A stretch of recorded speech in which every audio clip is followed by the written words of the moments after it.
Thank you, Kevin. Good afternoon, everybody. As Kevin said, it's our last session. So as always, I like to hit the bar relatively early, and I'm sure after a long day, you'd want to get a drink as well. So I'm very happy that you'll be entertained for the last session by some distinguished panelists. This afternoon and this morning, lots of key issues. But because we have now a variety, an analyst, we have a fund manager, we have two shipping companies, both listed with different strategies, let's say. We hope we can have some good debate and some insights into the current markets for them and how they see the market in the year of the horse, right? Okay, so why don't you introduce yourselves, probably the simplest way, as everybody else seems to be doing, and then I'll start the session. Thank you. Ole Hjertaker here. I'm running SFL Corporation, been going now for 22 years, pay dividends every quarter. Should I do that? Should I say that? Repeat that? No, kidding. Yeah. So we've been in the markets now up and down through a couple of cycles, and will be interesting because we have, as you said, we have a sort of somewhat different business models. We have a diversified model. We started doing bareboats at the outset. I would say more like a structured finance.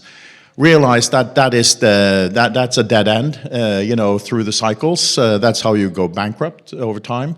We were diversified, so we didn't. It's a challenging model because you are structurally, setting you up to take risk at the wrong time because you have to give away options. So we tried to grab more on the way. We turned more towards, I would say, traditional ship owner model, long-term charters, and so far it's worked well.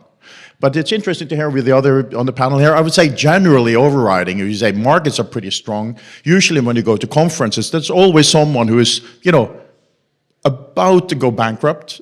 So you pat the shoulder and say, and I'll give it another quarter, it will turn out well. But everybody's making money. So maybe this is when we're setting up for the next restructurings. So I'm a little surprised we don't see more restructuring advisors here. We'll come to that. We'll come to that. So sorry, I was chatting along. I think you've set it up straight already, and there's a few views, no doubt, brewing amongst our panelists about some of the statements you've made. So, I like to believe that shipping markets only have one direction, but it's obviously wrong. So you might be right with your comment. There might be some clouds to the horizon. But I'm Moritz Fuhrmann. I'm assuming responsibility for MPC container ships as co-CEO and CFO. Contrary to SFL, we are a pure play feeder container owner. We have around 70 vessels. We have been enjoying a unprecedented, fantastic markets for the past 4 or 5 years. Been riding a wave of success. Again, being a bit cautious on the outlook.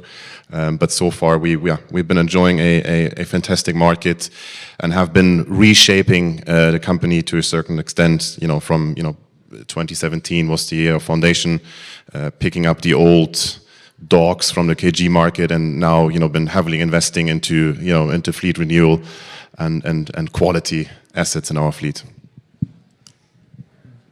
Yeah, you certainly have, Moritz, doubling the backlog in the past 6 months. So good job to you. So I'm Fredrik, Dybwad. I'm at Fearnley Securities, covering shipping equities. And a bit like Ole, I'm diversified in the sense that I cover all segments within shipping. We have at Fearnley Securities 43 shipping equities under coverage. Last time I checked, that's the biggest coverage universe of shipping equities in the world. So if you wonder anything, you can ask me, and I usually have an opinion. And what I mean about these two guys, I will come back to a bit later. But you haven't updated your price target despite the doubling of the backlog on MPCC. Yeah, but we issued a positive credit report this morning. So let's just stop that there. I'll ding the bell. Just hold on. Over to you first to introduce, and then we'll continue our debate already. Sure. So I'm Wilhelm Magelssen. I'm a fund manager in NRP Maritime Asset Management. We have 2 strategies, an equity and a credit strategy, but I'll talk about the equity today. We believe in diversification, as Ole does. We believe it's the only free hedge in shipping. But we are completely private. We don't invest in listed companies. We buy ships, and we're not operators, so we don't buy anything alone. We believe in finding who we believe are the savvy operators out there, but private, and then we co-invest with them. So we have a, if you can't beat them, join them type of strategy, and believe that over time that is a winning strategy, and at least so far so good. Okay, so you've met the panelists. They've given a few views already. So let's. The session was called "Steering Through Untangled Times." So let's untangle this issue regarding diversification versus single sector. So we have Moritz, who is CEO and also co-CEO and CFO. So 2 roles. Against Ole. I mean, that's diversification, there isn't you it? go. That's fair. I was about to say. But I'm only being paid for one job, so unfortunately. So let's ask the question. Make your case for the diversification strategy as of today. Should I start? I think it obviously depends a bit on your perspective, but if you if you're a risk taker, then obviously taking a pure play is the right way to go. You can play the market. Obviously, you should be aware of the inherent volatility in shipping, and as we all know, investors have a tendency of being irrational, so they will slightly tap your shoulder if the market is doing great, and if the market is not so doing great, they will blame you for it. So right now, again, I've said earlier, we've been riding a fantastic wave. We have been paying out more than $1 billion of dividends over the last 3 years, which is more than the current market cap. Being cognizant about the container market and the outlook, and the Red Sea situation and potentially easing of that situation, and at the same time having a relatively large order book. What we do right now is, despite being a pure play company, we've been quite active in locking in long-term charters as much as possible, and basically trying to take out some of the negative volatility that we expect in the next 2 to 3 years, and shielding the company basically from any sort of adverse headwinds that are potentially out there. That's a good case. Ole? Well, it's as simple as, if we had been single sector focused, we would have been bankrupt in 2011. So, because you cannot really look at this, within a cycle, which is, you could say, the last 4 or 5 years on the container ship side. We've owned container ships for a year. For instance, we had a new build container ship, feeder container ship, delivered in 2010. We sold it in 2018. It was cash positive 1 quarter. Over 8 years. So we just have, so just looking at sort of the boom years, that's always very comfortable. But, over time, if you want to keep your money longer term, you have to stay diversified, is in my book. Because for 2 reasons. One thing is that, these sectors move differently.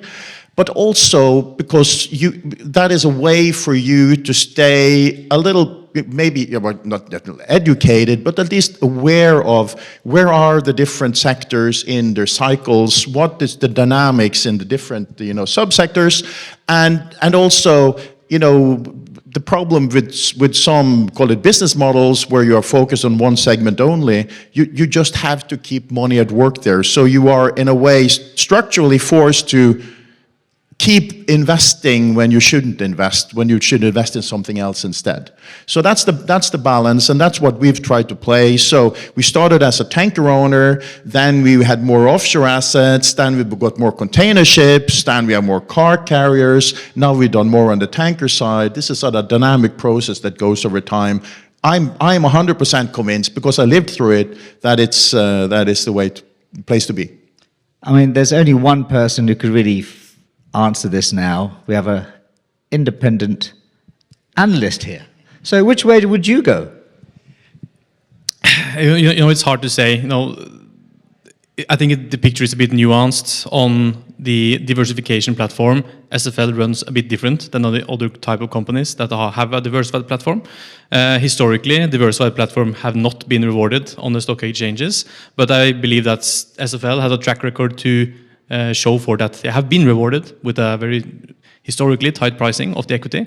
But still, dividends is the name of the game in terms of equity valuation, and that's also a very important part of how much risk or how much of the residual an equity investor is willing to price up.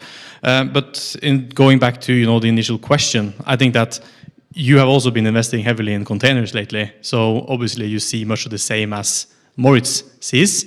But I would say that operationally it makes sense to be diversified because you can lean on a good market when the market is bad, but it also excludes you from the investor base that wants pure plays, like Moritz offers. But where would you put your own money? Today? Yeah? Hold on, that's my question at the end. I'm trading here now. Like,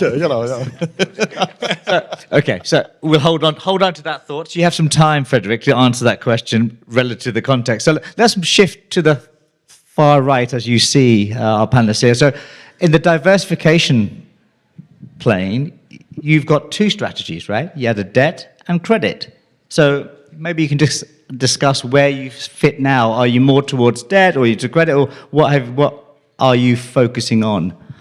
No, we're focusing mostly on equity. Well, at least I am, but we have some other people on the team focusing more on credit. The credit strategy was really established 5 years ago when the banks were leaving the industry, and there was a gap to be filled there. And I think there's still a gap to be filled for our clients, which are nowhere near the. We finance the people who don't have access to banks, so we're a little bit farther out on the risk scale than traditional banks.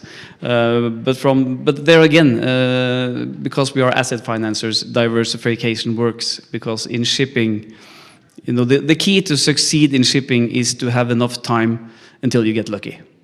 Because nobody can tell the future, nobody can predict the market. Many have tried and they have all failed.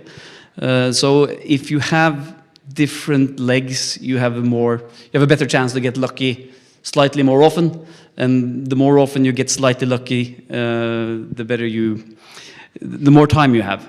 And you need time, and when is time cheap? When you don't need it. And when is time expensive to buy? When you need it. And if you're not diversified, you can end up in a situation where you really, really need time, and that's when it's really, really expensive. So maybe you don't go bankrupt, but it's at least extremely expensive to buy time when you need it. And if you stay diversified, chances are you have always some performing assets in your portfolio, and then you don't need time as much as if you only have one leg to stand on. So that means at the moment you co-invest with a lot of partners, co-investors, ship owners. So at the moment you will look at anybody, but which type of ship owner would you want to invest with today? I think we have found a space where we like private ship owners who are big enough to have scale, to have the purchase platforms they need to run an efficient operating platform, but they're small enough so that everyone in the office, including the crew, cares about every ship. You have this third generation family office culture that transponds all the way to the crew, that for some reason you can't put it in an Excel sheet, but it works. And if you do that over time, you find these people to invest with. At least from our perspective, that is risk reducing, but it's difficult to quantify in an Excel sheet. You just have to be there and experience how they actually operate these ships over time. Okay. But maybe if I can switch in with a little question, because it's interesting. We had a panel earlier on the banking side, and one of the problems the banks have these days is that, many of the shipping companies traditionally used to borrow, they're delevering so much so the banks have an issue actually keeping money at work. So they start to get more flexible on terms, etc. So with your debt platform, what do you do different than the, traditional, mortgage banks? Do you give longer maturities? Yeah. Do you give higher leverage? Are you willing to finance the people the banks don't deal with? Are you going a little down the slippery slope on the counterparty risk, or where are you going? I don't think we're going to do much on the slippery slope, but I think the banks, they define quality, they mix up quality and quantity sometimes. So they think that big is good and small is bad. We are willing to finance smaller owners with only 2-3 ships in their portfolio who will never get the credit rating with the banks. We don't go so high on the leverage, but we're willing to take We can finance a 15-year-old ship. Few banks will do that. We can trust the scrap value as a balloon. We can be more flexible on the amortization structure. So obviously we're taking more risk in the sense of the deal, but we believe, since we're comfortable with the asset and we're comfortable with the owner, that the risk is worth the reward, because we're obviously more expensive than the banks as well. So I was going back to you, Ole, in terms of, you mentioned, Wilhelm, about the de-risking. Ole, you obviously de-risk by having these long-term charters. Given what we're seeing today with the geopolitical element, what trigger would you now then think about changing that strategy compared to the long-term charter that you receive the fixed income for? It's a good question. I mean, you always have to watch the different segments, and there are dynamics within the different segments that is, call it different over time in any case. So typically, for liner assets, you typically deal with logistics companies who have a very different mindset than if you deal with a trader who's really more, looking to take in a ship or have other, call it, strategies around, trading the asset itself. So that I would say that differs a little bit over time. I think, if you look at the core of it, this is a market where, because you have a combination of operational leverage, i.e. lots of players out there have the ships in the spot market, and then you have financial leverage, which is usually sort of the best cocktail to go bankrupt. High operational, high financial, hit the downturn and you're gone. Now, most companies in most segments, they're going to be able to delever, but to survive, you have to be bipolar in a way. You have to be, you have to be a little greedy, but you also have to be a little paranoid. So, but if you're only paranoid, you don't get deals done. And if you're just greedy, you will do lots of stuff and it will take you down. So that is the fine balance. And I've been suffering more maybe on the risk side. I've got gray hair. The other fellows on the panel here, they all have the dark hair color, so they've lived soft lives. But it's an interesting market. It's volatile. It's fun, but it's hard work. In between. Well, Ole, I am losing my hair, so the front's fine, but the back's gone, right? So going back to the element of, to you, Fredrik, so you hear obviously a lot of CFOs, CEOs talking. You meet them regularly. 43 of them you're covering, so you're meeting them regularly and hearing their calls. I mean, how do you then say, okay, there's a lot of marketing, there's a lot of buzzwords they want you to hear. How do you cut through that and really sort of make your own view rather than just agree with the two CEOs and CFOs about what their story is? Yeah. I think part of it is getting to know the people you talk to and how they communicate. But another thing is that look at what they are doing, not at what they are saying, is the biggest, single most important aspect that I spend my time on when digesting all the information. But to my impression and also of the general development of the shipping segment in the recent years is becoming more and more professional, more and more serious, and less of that, call it fake hyping of the news flow and what we are going to do. People are a bit more cautious in guiding, and people are a bit more cautious in promising. And I think for a person in my position as an equity analyst, I think that's a good thing. It makes my job at least a bit more easy. And do you find, if Moritz is putting your CFO hat on, when you are talking to the banks out there, is there a change of attitude? Because obviously this pendulum has swung your way. And how are you changing your financing strategy relative to the fact that the banks have been prepaid over the last year or so? And are you locking in rates now because they're historically low? So how are you managing that? I mean, from a bank's perspective, I think we all agree there's certainly a change, not necessarily saying from an attitude perspective, but you mentioned yourself, I mean, the prepayments have been so massive. They're sitting on so much liquidity. Ship owners becoming more and more cocky, pushing the envelope more and more in terms of pricing and structures, etc. So obviously, there's being forced. I mean, if they want to stay in business and if they want to maintain their portfolios, etc. They're kind of being forced to follow the trend and the pattern, and we've seen the pattern before. So it's the timing right now. The market is at an all-time high, not all-time high, but from a pretty decent high perspective across different sectors. Capital is abundantly available at very attractive terms. Shipping-wise, it has, historically speaking, never been a recipe for good markets thereafter. But I don't want to complain from a ship owner's perspective. I mean, we're taking advantage of it, and I like to believe that what we are asking from the banks is very much reasonable. So in terms of new business and investments that we have undertaken in the last, let's call it 6 months, we've been quite active in the new building market. We've been ordering 16 container ships. Everything we've done is against long-term charters, right? Because eventually, and I hope all the bankers are listening, we're solving for residual risk. We're not really solving for the IRR after 5 years, after 6 years, after 7 years, because in shipping, I mean, who knows what the residual is, and we all know the big driver in IRR is the residual.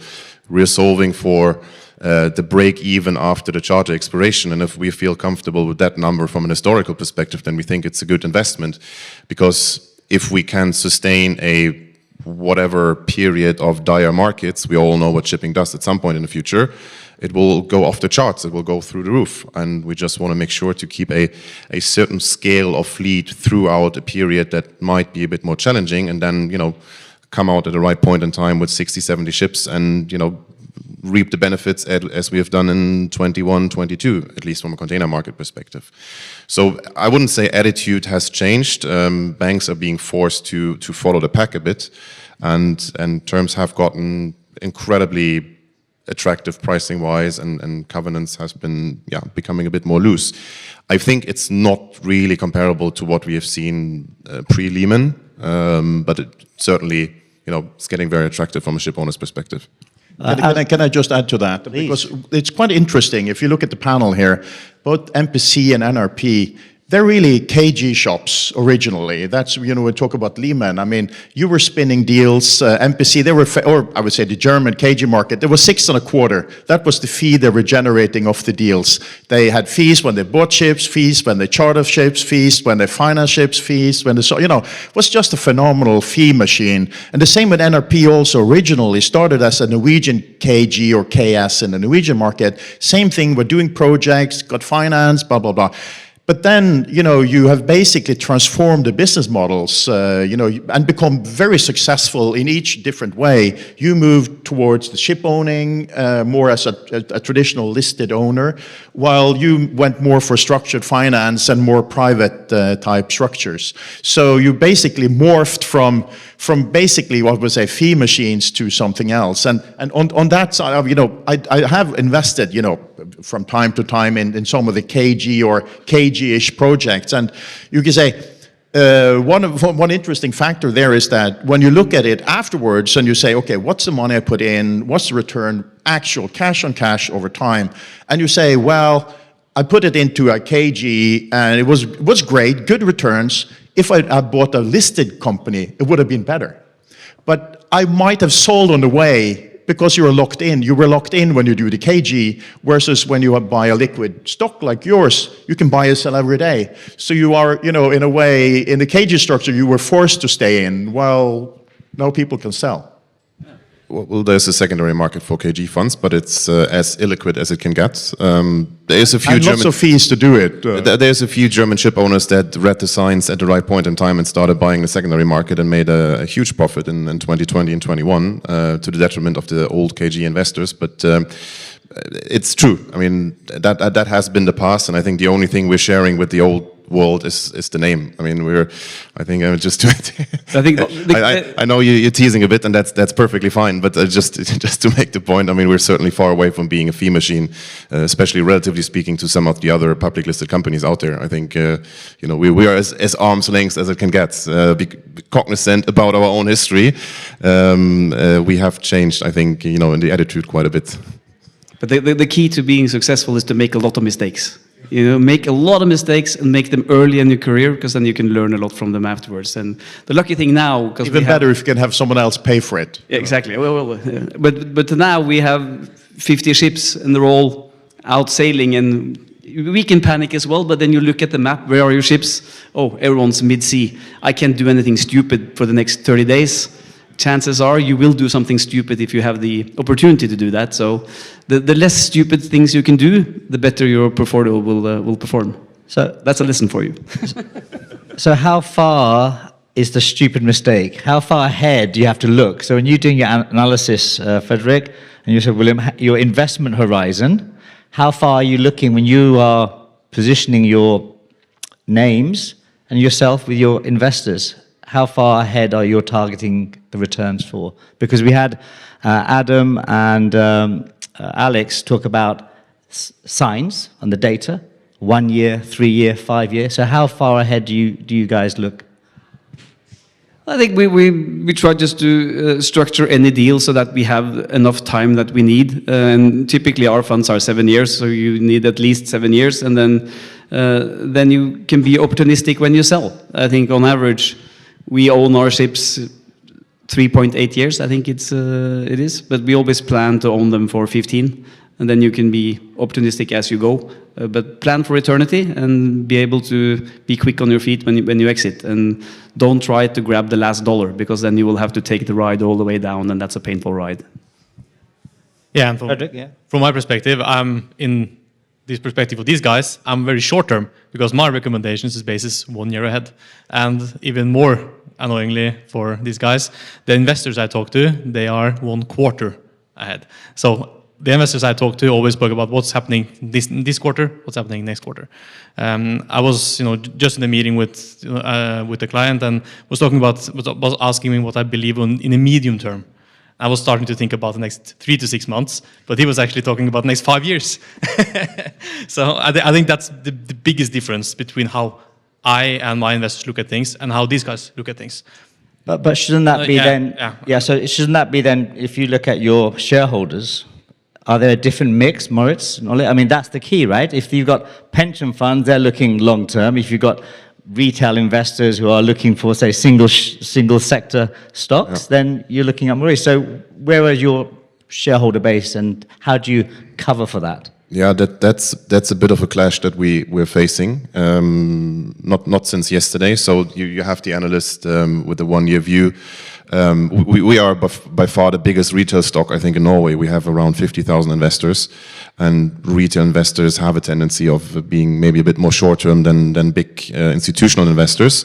And then on the flip side, you have the management and the company itself, and we take a 25-year life cycle view on the asset, as we should as a ship owner. So there's a bit of I wouldn't call it a mismatch, but different approach in terms of timing of investments. And most of the investors are now educated enough to put some numbers into an Excel spreadsheet and come up with an IRR number after 5 or 7 years.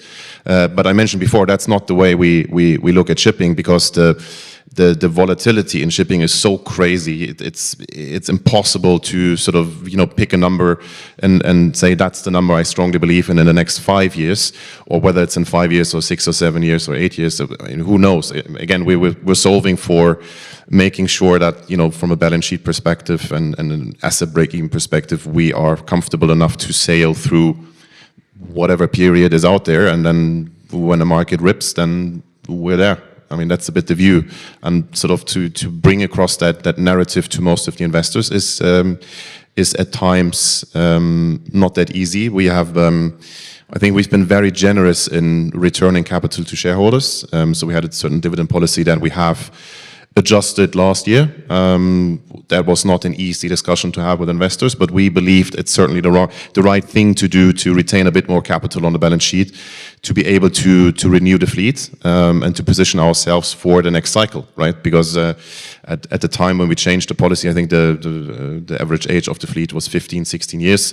And then we have been heavily investing to new builds, and all of a sudden the average age is down to 11. And that sort of additional 4 years on paper throughout the market cycle, that can be a lot of money in the long term. Chaps, anything to add to that before I just move on? Yeah, I totally agree with Moritz. And Ref, when he cut the dividend, equity, or the share price reaction was naturally negative, but fairly quickly it rebounded back, and it's actually at around the same levels as it was before you did the dividend cut. So I think that investors are more and more looking more long-term in terms of looking at MPC, in terms of backlog. I think you are doing the right things when you are increasing the duration, reducing the short-term open position of your vessels. And when you do that, you are also willing to price the equity a bit higher because you have much more cushion on the backlog.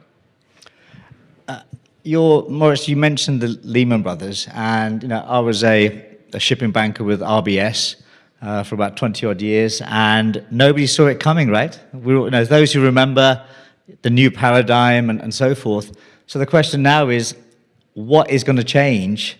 Given all the stuff there, what single thing can you put your crystal ball on and say, is it the geopolitical, is it economic, is there the AI technology? What is going to change that stops this party relatively from where we are? Because it's positive, right? Well, For you guys, each one of you, please. Well, if you look at it over time, it's usually ship owners who's doing it to themselves. Ship owners going overexcited, ordering too many ships, and ships takes 2 to 3 years now, even longer, because there is a backlog, there's a long order book, and then when they deliver, there are too many out, and it crushes the market. So that's the curse of shipping. Right now, of course, you have the good thing for shipping is that raw material is just dislocated from where it's being used. So you need to move it from here to there. Finished goods, a little different story. Good, interesting. With what you mentioned now with AI. I mean, I heard, with someone I know who just visited the shipyard in China, where they have a full production line now, 100% robotic. Which is interesting, because then you can sort of, if that is something that becomes more of a norm, labor becomes less of an issue, and you can build those robots anywhere, right? So then, maybe call it the country is less important, really. It's more down to technology, which could change the dynamics a little bit. But the good thing with but shipping, I apologize. I know we've got 5-10 minutes left, right? Yep, so yep. I just want to make sure that just to follow up on that, it's the technology, but in reality, that takes time. Shipping is very slow to change on technology front. We look at fuels, right? Never mind that. So if you focus on your point, so the biggest overordered sector at the moment is containers. Yeah. Okay. So from that perspective, that's your element regarding that sector. Moritz, your view in terms of your thoughts of what could destabilize for you in your sector? Containers? I mean, containers, shipping overall, and if I want to picture a doomsday scenario, which I personally don't believe in, then you have at the same time an AI bubble and a crypto bubble bursting, and the world goes down the drain, and then, shipping is probably the least problem.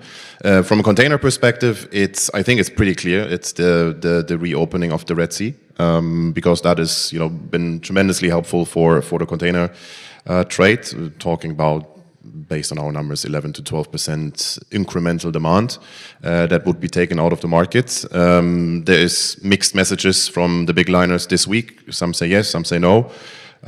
Security situation is still very uncertain. So I personally don't think we will see a big scale reusage, so to speak, of the Suez Canal in the first half, maybe the first 9 months of 26. You will see a gradual return.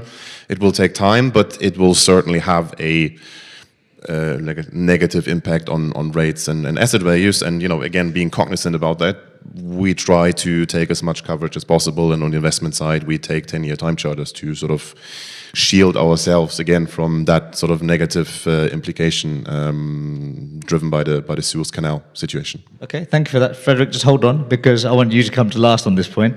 Wilhelm, what do you see that you are focusing on as a trigger for this situation for your fund?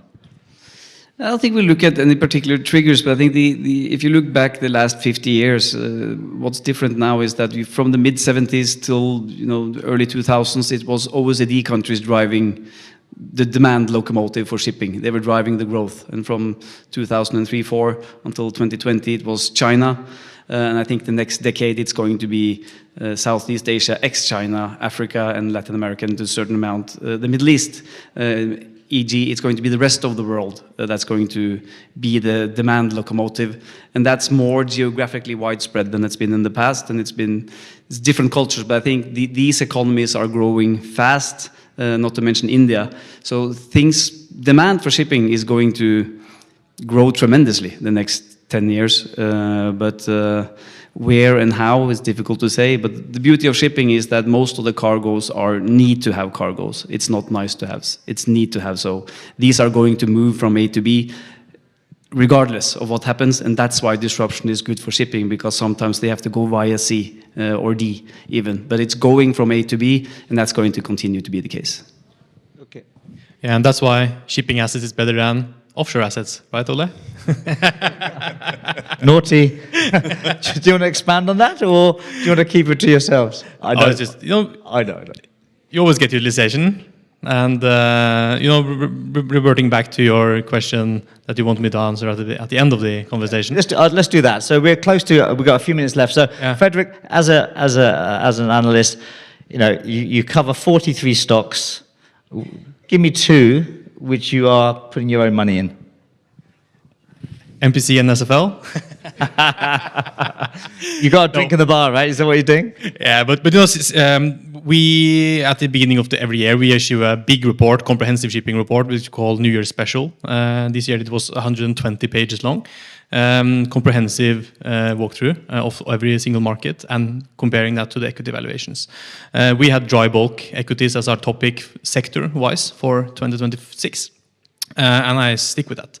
And I think that moving a bit away from containers and diversified shipping, I think that looking at the spread of assets of Capesizes and Panamaxes, the spread is the highest since 2008. So something's got to give there, right? So with the fundamentals that you have, I don't think that Capesize values will come off. I think it's rather that the Panamax values will come up. So that's our bet and recommendation in Fearnley for 26. No names at this stage? Yeah, to get exposure to exactly that, Starbulk is a very good name. Great. Luckily, I have Starbulk. Thank you for that. I didn't have to read the 120-page report. Okay. Listen, chat. Ole, please. Maybe just to finish it off, I would say, if you want to get rich, you have to go with high operational leverage, high financial leverage, single sector. If you want to stay rich, you go diversified. Great. Listen, thank you very much, chaps. Fantastic. Really very happy. I hope you guys have been, and gals have been entertained, and great energy at the end of the day. So thank you very much, Marine Money. Thank you, Kevin, for allowing me to moderate this, and we'll see you in the bar.